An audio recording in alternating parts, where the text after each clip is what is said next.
Viewers, welcome to Coffee with Times of Manipur. Mahausagung asisu aikoina lamdamasigi miyam gi seba tawduna laaba mana tawrupi hiramduda thoido hindona miyam gi tamakta kathoklaba adum lambi mayam pudun lakpadu ngasisu laksari mayamna thoido hindona khangbiraba isai gi lamdadi asuk kuina chahi kunthra nifu suna miyam gi damakta kathokpiraklaba mingoine panjarabada Merathagi Sanarei harga khangnariba Umoni akhoi studio da lengjan bibidamakta akhoi taran oksadi akhoi Umoni gi sai gi haitare ko isai gi oina haragadi Umona Merathagi Sanarei siga kyam attest tawge haijama tamda akhoi gi tomna akhoi gi New Year gi manung haitare ko New Year laktore ko New Year laktore aduga akhoi gi mamangi ningon chakho ba haitare ningon chakho gi matam sida akhoi koina isai khanbagi program tawje ningon chakho music sana Sai sta khoina keno ima kai thel chale aduga lamdam asigi nupi myam laina ba haitare ko ningol singna aduga khoi emotion laina ba khoi fi nung laina myam se chapjare fi om dukan matham myam chatle adu myam chat matam se sai khanu matam sida tangham di Merathagi Sanarei kadbi ko sai ano isai myam se lei ko aro isai se khoi 50% haitare ko mi mari hamotam da mi ani di adu Merathagi Sanarei sa ba ona asuki matik Merathagi Sanarei se myam na pam no isai mo ire ona Umoni na adu matung da khoi gi keno misai makhan gi myam sakpire lo sakpire adagidi nungsi muta habi sakpire ko adagi mathang sakpire ba Numidang wairamse sakpire masang isai gi ka hena toan magul ama laibri se sidi hoi isai gi tambirak ba mayam du sedam ki kenaram gri me adu karam na kamain hobirak no isai gi sing da haipeta isai ji yam ngalingi matam dagi isai pam na hojare high school life dagi dum isai khara tawba hojare hoi aduga hoi matam gi isai haibasina khoi doctor oza hamomnaba oza da tamjari classical na ek ahan bada sigi uribok khoi gi si oza Modu Sharma da ai first year second year tamjari third year na Yumlembam Arun Kumari ai classical da go next 4 year 5 years na asem khoi oza bimulada tamjari Adusu classical adhunik classical ni aduga adhunik matam isai sidadi khoi oza sida dum bori raga hamom ozana bada adum inbirega ozana pibra khoi keno si yaksanggi mani si ozana pi hoi ozana bright ki film khari di ozana keno pibi ozana pi thom isana ken khraga thamoina di kohori thom isana Tamoy di kahuri sina koi ozana piba aduga thom isana ken kharbasina kakati je na piba kakati je na keno su yaksungge mari su mana pibi ko okay nungai bisai ngaktin hui tazai se matam de husik so dum bisai akhoi gi matam gi haitare ko angang mayam thole adu phok der husik adum lep lei tuna on ba din kalpana di hogo digital film so dum yawbiri tuna adu ngasai gi amuk laksaraga adumaina stage ki performance se koi college tigi ge dum hobire tuna aduga ahan ba break am haitare ko oza hamom na bagi matung inbiraga su bakoi sang matam da ahan ba break am haite stage te ko stage yana na sakip se nijing bibra kada wai dino kama kari feel ta bi hoi athai te di school da ke du pang samani ko public performance amo in haitare ko as a professional singer oina ahan performance bi se nijing bibra hek ahan ba performance pi ka kui ramina ka re dune adum saga adum la khre ba hoi kui sahi kumanga nearly 30 mayabu oiram gador mane memory atuba memory gi lai ba isai masak khibada isada yamna nungai khiba natraga nungai taba natraga yam nungai khiba isai amadi le huji ba ningsing jari board ta matam da kaka sanaton gi organize tawriba kangbu du dai ningsing dre matam do kasnaton gi night board ta tawe guest artist na ai yauja bane numitu da ina sakpada ai sei Numidang wairamse sakpa mikup to engonda yingbiriba viewer mayam audience mayam dona pi ba engonda influence crowd to aina so dramatic sei eze leibak se gi sei chakpi amoina mikup to na nungai gi ba kai hani ai gi iroina na sakki ba yam thi nungai gi adu gi sei dum de ai mi lising tara gi mathak til hai tare ko bora ji chawgrabne akhoi di amda mihun chong doine ba chawgrab me am sida hei gamai sak toino se adu nungai mahau do lobi phangabne yam thi nungai do aina ari ba haugraba singida haragan huji huji ki oina ai am khatang yamna nauriba handak ta khoina 18 sinjabani adu khudong cha khitang kano ma lainagi badagi lainaba khudong chana da bhai tare ko 17 mau ngaktani ise bidya na khwai han next mathang mathang akhoi gi isei sama ga akhoi gi tok badi na sadaba leiba du maina naha mayum palaba sing angang sing tawga akhoi na 17 mau se tawga handak ta akhoi na Sandragiti auditorium da when ise masinjegi leimarol singi sedo loina haiba numitu da su all isona sanbi bhaiga da koi saiba all singer kudimak mai loina mak mi gi comment YouTube kai comment lak bada yamna phajana yamba average na loina mak phajai comment se du madu ma su aina yamna isei du loiraga ai gi husband ga loina na lambi da gari halak pada ngonda khoi ga yamna yam nungai ba miku maga fangi na khona nangai wajaba do ngasi success oire mina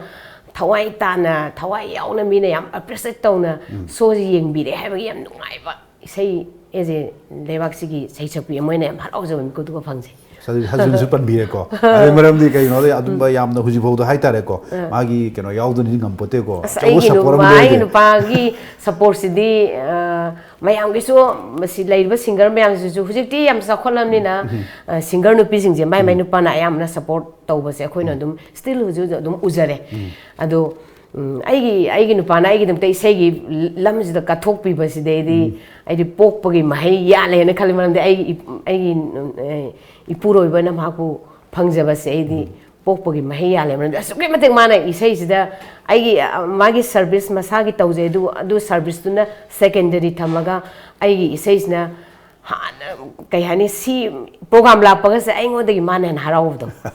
e kana mala aduna mana huju si tawri basi gi mayam unabi basi gi keno se mana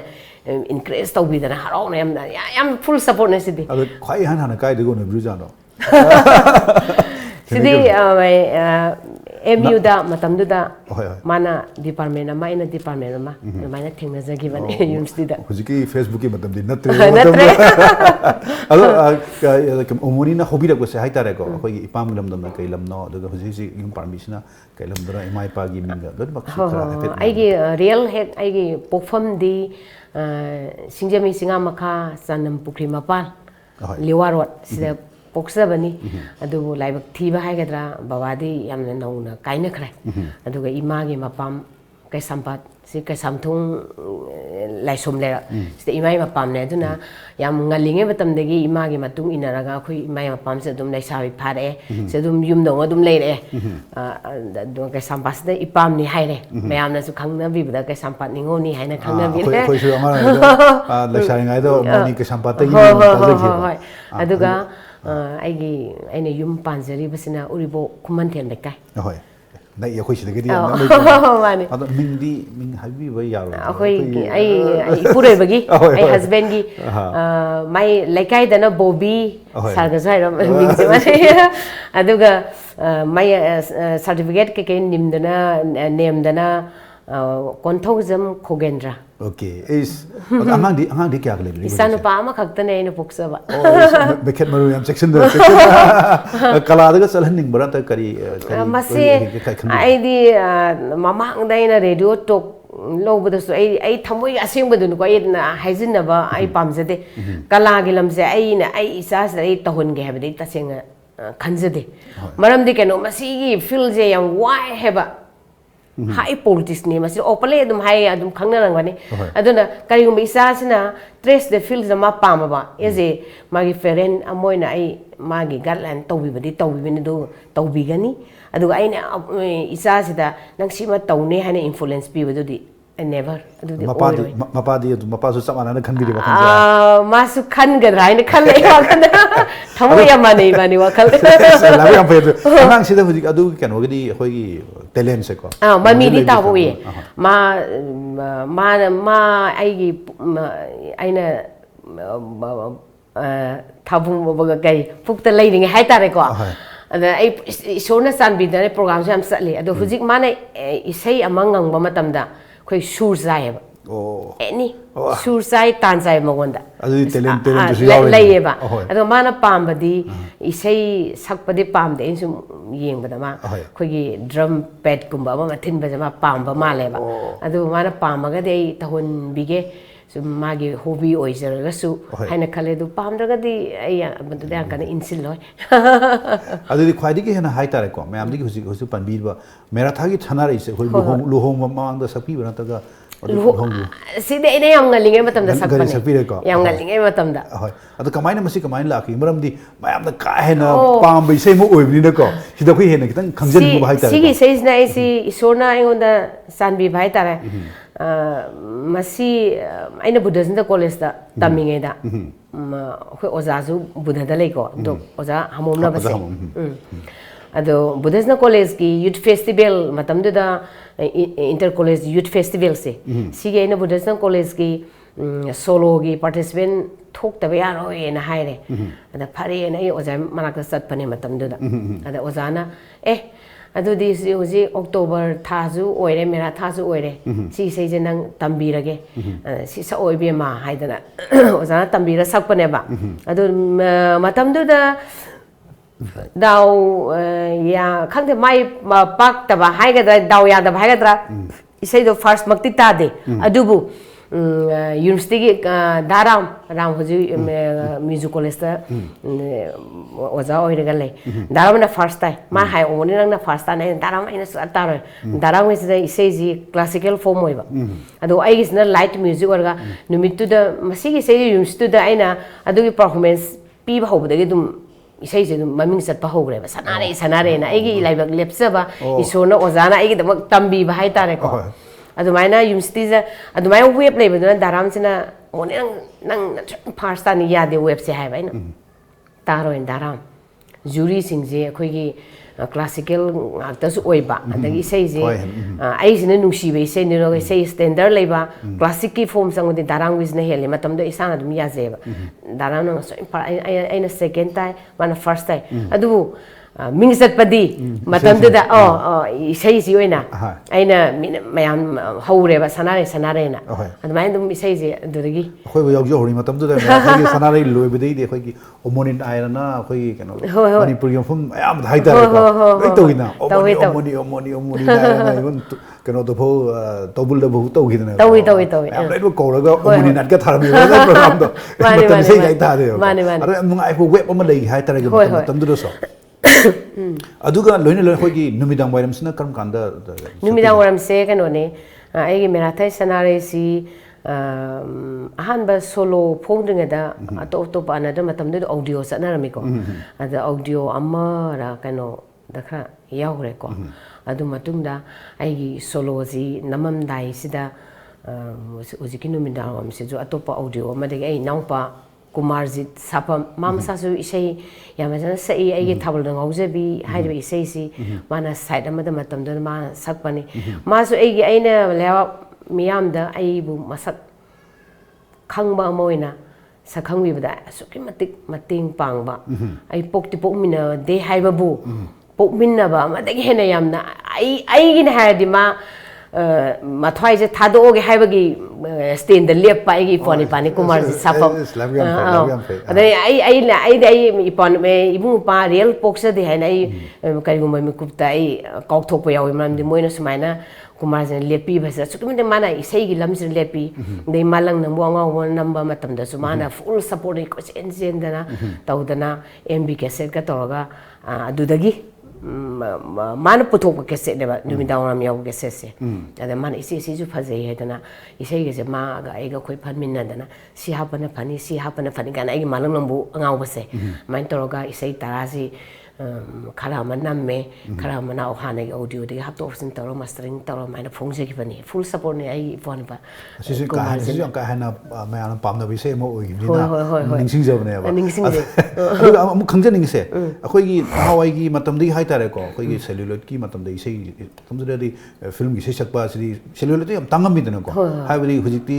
60 maya da fumbu maya da isai film puthokni hainari ne ba adu tamdura di chahi am da film ama chahi ani da ama ganata chahi ama da ani natraga om ga puthori yam ga haine ba matamdura isai gi playback singer kai sidi yamna ka haina khal matung da e madi oibi are ka hare ka da yam wana hai tare ko yam phangjaba matam ne ba isai gi playback singer kai se anu moni di jera de horaga da gi thong sa da ke mathang mathang yam sakpi re da ho isorna san bagi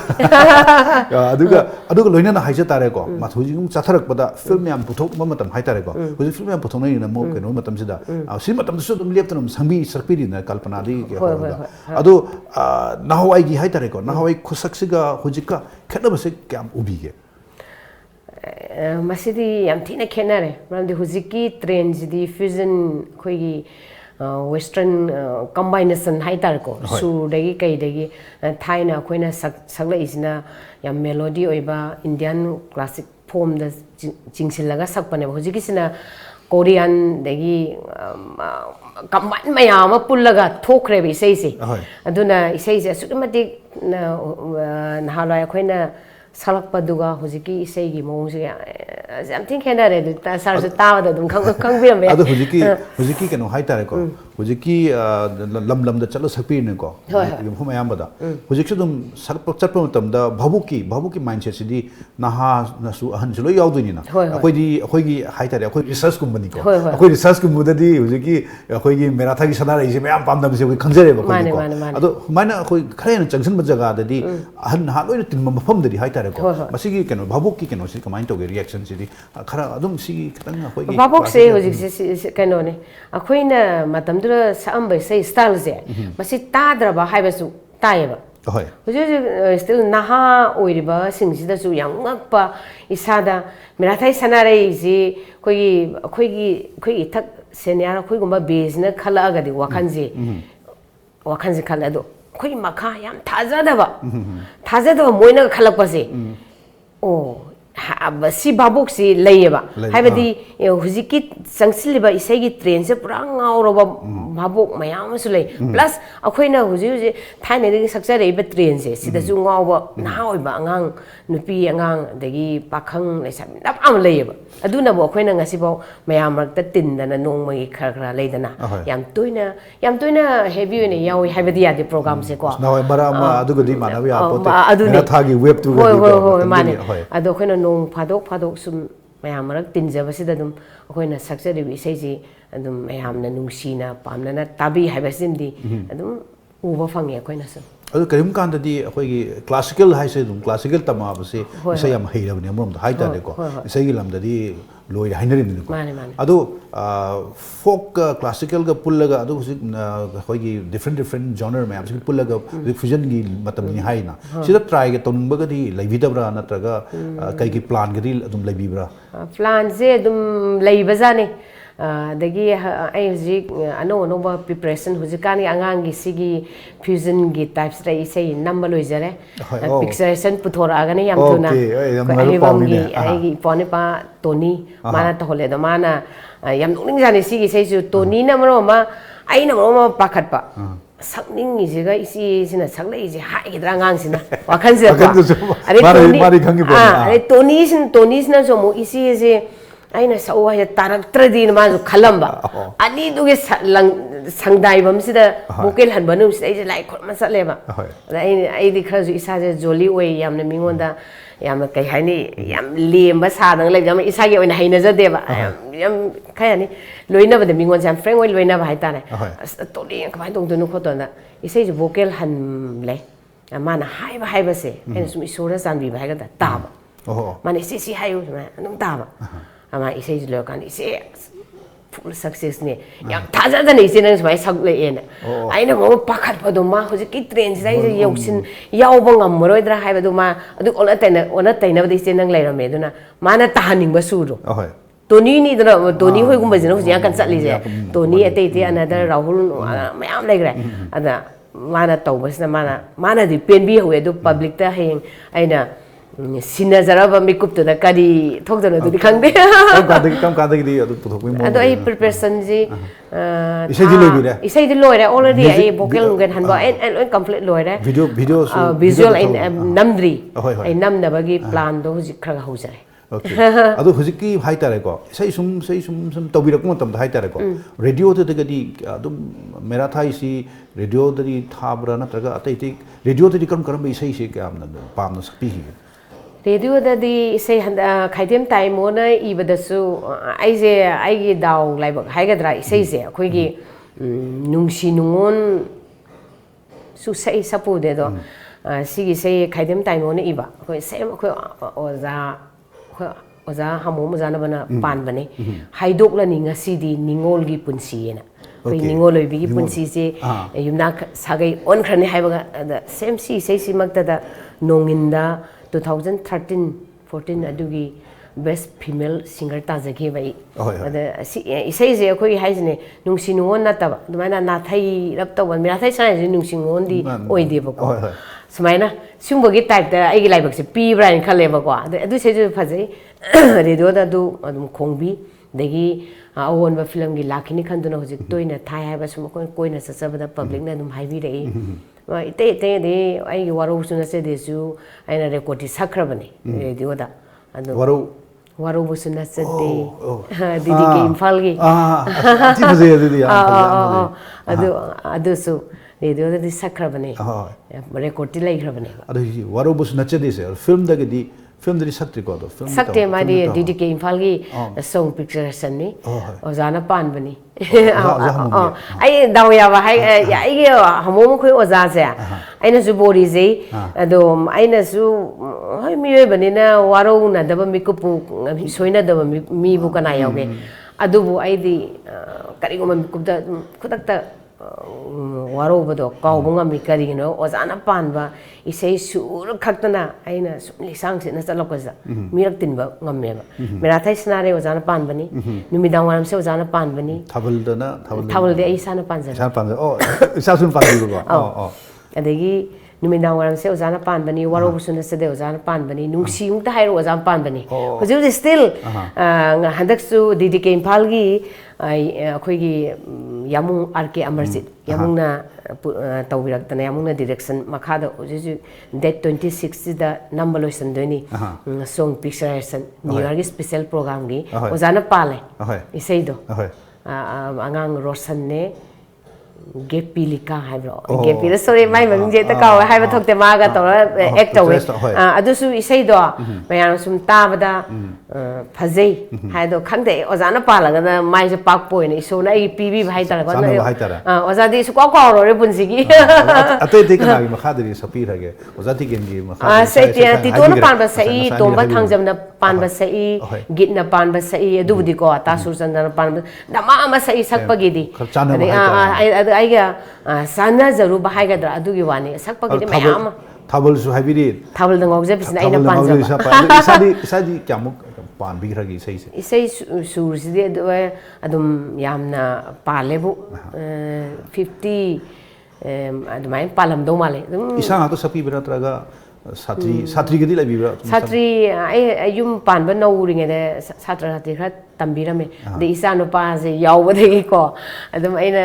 hujik se tambiyu na yam lae ada aina ai kitang la tambi ge ai ngon da kitang ko tung sa da ba lai na adum ai tambi ge khali kitang lai ga matam adi sai pali sai isagi amba isagi baina amba sakpi ra isagi su sai aduga angang satra satri ge su pan bi ki ba adum yawe hoy laga tana bagade dum lai na adum lak pa yawe oza si takpiu khotpiu competition ma yauge hai bna sing ba dum lai angamba best level dum mateng pangjai ado hojiki oboni na khoi classical su fana kano lai na ko ado hojiki train hai tare ko hojiki train si da di mom da na hawai di dum habi struggle to right now album phone ni album do hoi kano ma yon doi ni ko koi na chang doi ni maram de mayam khami bisam kui changi dana adigi radio su choba platform mo ni dana ko tv gi som no ri hai bi ai ba ado hojiki phalom ni se mo lo kan YouTube ta phalom thado dum phang sam lai da hojiki sei matok tamgira tamoira sur managera manaroira phang phau gi dana ado hujiki tholei ba train se hai tare ko haibu umoni classical fazana tamai ni ko ado tamdana phau su dum lai tambu ahi bu mayam lai ko ado hujikti classical gumba khoi gamna manu hunjan hai tare ko isai gi raga da fazana khangna ꯇꯝꯕꯁꯤ ꯀꯌꯥꯝꯅ ꯗꯔꯀꯥꯔ ꯇꯥꯏꯅ ꯈꯟꯒꯦ ꯍꯥꯏꯕꯗꯤ ꯁꯤꯗꯤ ꯌꯥꯝ ꯊꯤꯅ ꯃꯁꯅꯤ ꯍꯥꯏꯕꯗꯤ as a singer ꯑꯃ ꯑꯣꯏꯕ ꯇꯥꯔꯒꯗꯤ ꯀꯥꯕꯛ ꯁꯥꯕꯛ ꯄꯕ꯭ꯂꯤꯛꯀꯤ ꯂꯩꯗꯅ ꯁꯨꯝ ꯄ꯭ꯔꯣꯒ꯭ꯔꯥꯝ ꯈꯔ ꯆꯠꯄꯗꯨꯒꯤꯗꯤ ꯗꯔꯀꯥꯔ ꯑꯣꯏꯔꯛꯇꯕ ꯌꯥꯏ ꯁꯨꯝ ꯃꯅꯨꯡ ꯆꯪꯁꯜꯂꯛꯑꯒ ꯄꯕ꯭ꯂꯤꯛꯅ ꯈꯪꯕ ꯁꯨꯝ ꯍꯦꯟꯖꯜꯂꯛꯑꯒ ꯑꯔꯨꯕ ꯃꯌꯥꯝ ꯑꯃ ꯁꯨꯝ ꯊꯦꯡꯅꯔꯛꯀꯅꯤ ꯑꯩꯈꯣꯏ ꯊꯦꯡꯅꯈ꯭ꯔꯕꯅꯦꯕ ꯑꯗꯨꯅ ꯑꯦꯖ ꯑꯦ ꯁꯤꯡꯒꯔ ꯑꯃ ꯑꯣꯏꯕꯤꯒꯦ ꯍꯥꯏꯔꯒꯗꯤ ꯀ꯭ꯂꯥꯁꯤꯀꯦꯜꯁꯤꯗꯤ ꯌꯥꯝꯅ ꯈꯪꯍꯟꯖꯅꯤꯡꯉꯤ ꯃꯔꯝꯗꯤ ꯃꯁꯤ ꯌꯥꯝ ꯃꯊꯧ ꯇꯥꯔꯛꯏ ꯃꯔꯝꯗꯤ ꯑꯩꯈꯣꯏꯒꯤ ꯍꯤꯟꯗꯨꯁꯇꯥꯅꯤ ꯁꯪꯒꯤꯠ ꯊꯥꯏꯅꯗꯒꯤ ꯍꯧꯅ ꯁꯤꯒꯤ ꯇ꯭ꯔꯦꯟꯁꯨ ꯑꯗꯨꯝ ꯂꯥꯛꯄꯅꯤꯅ ꯑꯗꯒꯤ ꯃꯩꯇꯩꯒꯤ ꯐꯣꯛꯁꯤꯁꯨ ꯌꯥꯝ ꯃꯔꯨ ꯑꯣꯏ ꯃꯔꯝꯗꯤ ꯏꯁꯩ ꯍꯥꯏꯁꯤꯗꯤ ꯀꯝꯕꯥꯏꯅꯦꯁꯟꯅꯦꯕ ꯐꯣꯛꯀꯤ ꯇꯥꯏꯞꯇ ꯁꯛꯄꯁꯨ ꯌꯥꯎꯔꯛꯏ ꯋꯦꯁꯇꯔꯟ ꯇꯥꯏꯞꯇ ꯁꯛꯄꯁꯨ ꯌꯥꯎꯔꯛꯏ ꯑꯗꯨꯅ ꯑꯦꯚ꯭ꯔꯤ ꯂꯣꯏꯅꯃꯛ ꯃꯁꯤꯗꯤ ꯂꯣꯏꯅ ꯊꯤꯖꯤꯟꯕ ꯈꯪꯖꯤꯟꯕ ꯑꯩꯁꯤ ꯄꯔꯐꯦꯛ ꯑꯣꯏꯔꯦ ꯍꯥꯏꯔ ꯀꯥꯟꯗ ꯃꯌꯥꯝꯗ ꯑꯩ ꯁꯦꯕꯥ ꯇꯧꯍꯟꯖꯅꯤꯡꯉꯤ ꯃꯔꯝꯗꯤ ꯁꯗꯟꯂꯤ ꯇꯧꯁꯜꯂꯨꯔꯒ ꯍꯦꯛꯇ ꯃꯤꯅꯗꯤ ꯈꯪꯗꯣꯛꯈꯤ ꯏꯁꯥꯗꯗꯤ ꯈꯪꯕ ꯋꯥꯠꯍꯧ ꯁꯤꯒꯤ ꯄ꯭ꯔꯣꯕ꯭ꯂꯦꯝ ꯃꯌꯥꯝ ꯑꯃ ꯊꯦꯡꯅꯕ ꯃꯌꯥꯝ ꯂꯩꯕꯅꯦꯕꯀꯣ ꯍꯣꯏ ꯑꯗꯨꯅ ꯃꯌꯥꯝ ꯍꯧꯔꯛꯏꯕ ꯃꯌꯥꯝꯗ ꯑꯩꯅ ꯑꯦꯖ ꯑꯦ ꯁꯦꯅꯤꯌꯔ ꯑꯥꯔꯇꯤꯁ ꯑꯃ ꯑꯣꯏꯅ ꯑꯗꯨꯒꯨꯝꯕ ꯄ꯭ꯔꯤꯄꯔꯦꯁꯟꯗꯣ ꯀ꯭ꯂꯥꯁꯤꯀꯦꯜ ꯑꯗꯒꯤ ꯑꯩꯈꯣꯏꯒꯤ ꯐꯣꯛ ꯑꯗꯒꯤ ꯋꯦꯁꯇꯔꯟ ꯁꯤꯒꯨꯝꯕ ꯃꯌꯥꯝ ꯑꯁꯦ ꯀꯝꯕꯥꯏꯟ ꯇꯧꯔꯒ ꯈꯪꯉꯒ ꯆꯠꯍꯟꯅꯤꯡꯉꯦ ꯃꯔꯝꯗꯤ ꯍꯧꯖꯤꯛꯇꯤ ꯐ꯭ꯌꯨꯖꯟꯅꯤꯅꯕꯀꯣ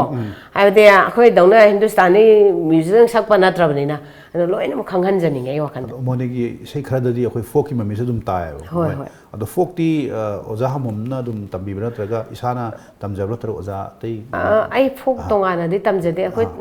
ꯑꯣꯖꯥꯒꯤ ꯇ꯭ꯌꯨꯟꯁꯦ ꯑꯌꯥꯝꯕꯗ ꯐꯣꯛ ꯃꯅꯤꯄꯨꯔ ꯐꯣꯛꯇꯗꯤ ꯕꯦꯁ ꯇꯧꯕꯅꯦ ꯇꯁ ꯇꯧꯕꯅꯦꯕ ꯑꯣꯖꯥꯒꯤ ꯏꯁꯩ ꯁꯩꯗꯥ ꯃꯥꯏ ꯗ꯭ꯔꯃꯥꯇꯥꯏꯁꯀꯤ ꯃꯑꯣꯡ ꯇꯧꯕꯅꯦꯕ ꯑꯣꯖꯥꯁꯦ ꯑꯗꯨ ꯄꯤꯛꯏꯉꯩ ꯁꯨꯝ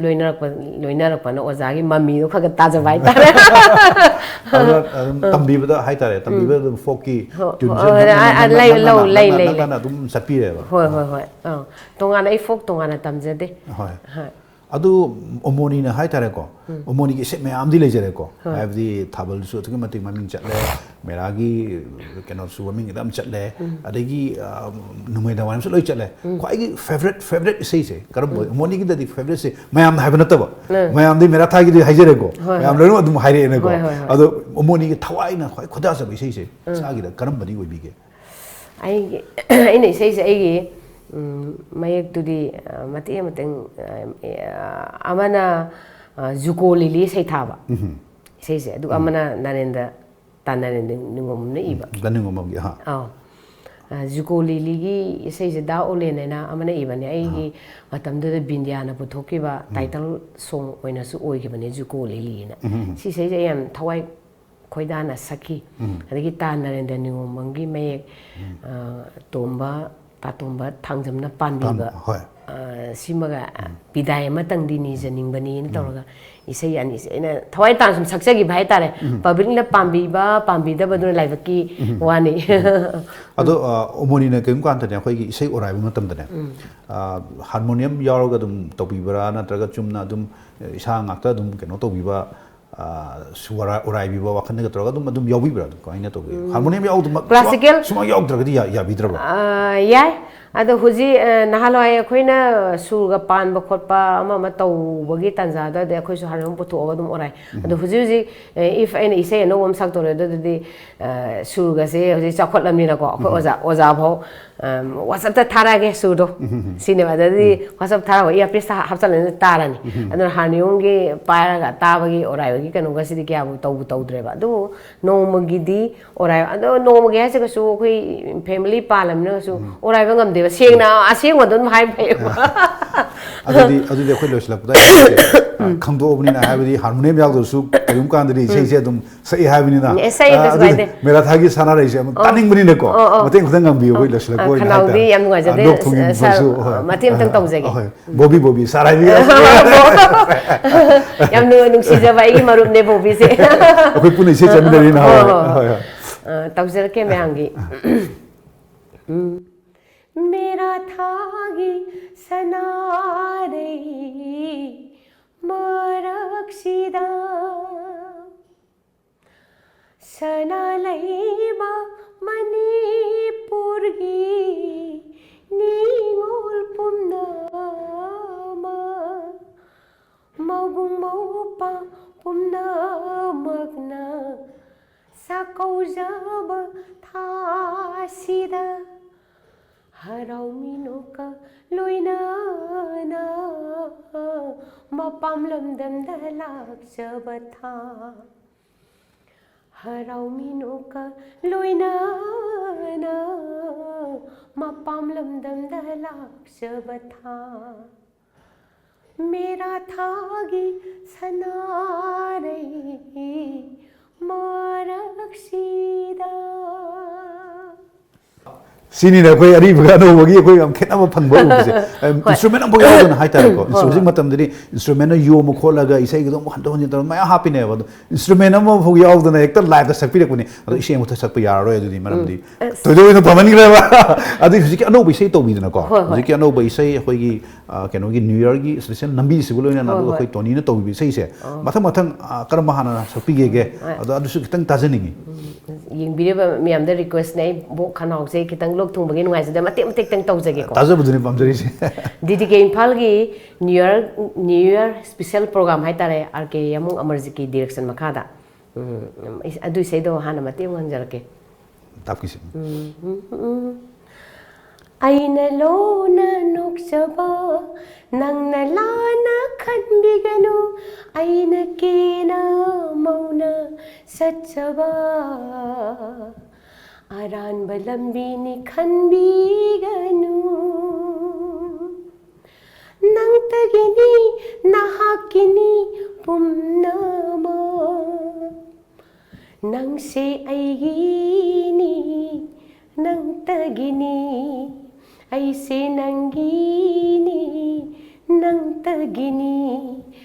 aina lona noksaba Simalay na. Wow. Didi kegi. May ay pone pa ibam kasam ge masam pa Tony. Tony gi ha. Magi seisna style mani. Ngana matiam tang sis tawjar ke. As kasam to bi aro dro. Khanau jam nuai. Nami ge to. Matam gi fakhang matam gi leisa ningo mioi punsi ten bani igi isel na kalingai thamoi de rang hauringai koigire langire tumgire apamba taw horo nungairo ho nungairo o nungairo Aina. Modern music is a collection music. Kanau se de ya de nungai te. Star kan nungai success oi view. Oi jege. Oi shu oi di. Oi taw matik. Oi bangam oi jege mayam gi 1000 dagi. Akhoi nungai jai se lengbi pu yam nungai jai sam cham ba khoi gi so lanna ba lekten lobi isam cham ba gift ni khoi tom tv dagi tom tv se umoni akhoi manipur gi one di ko ahan ba satellite channel private satellite channel hai tare ko manipur gi to khoi am da relate tok jai se masi to hoji tata sky da 1973 1970 da fambi gani sam nungai ba pau ni ai site gi su tom tv bu thamoi sengna thagasari ano ba channel mayama puthok piduna public mayam gi seba tawada yamna khongjel yangna seba phangba oisnu haina lamdam sigi seisakpi amoina yafa 1000 pijari loinana tom tv na ngasi kaubiduna unabiduna public mayam gi viewer mayam da uba phangan bibag gisu tom tv bu asuki matik aina thagasari sakhot po oibiu haina thagasari aina am thagasari viewers nasidi akhoi gi matlab masigi saknare bi umoni na mafam se lengbi aktuna akhoi ano noba manipur gi nahwai di hai tare ko digital gi pero resume lae cellular matam dagi ise kamai hobi rakke musum tor madu gi maram da khoi tor pam su khangbire aduna mathang da su akhoi lamna masigi mayam gi thudo hindokna seba tobirabi na ta tobiraba mi ma puduna laksage for today nasigi nandi matang sida kainado ya thangi jari pina birasi thank you very much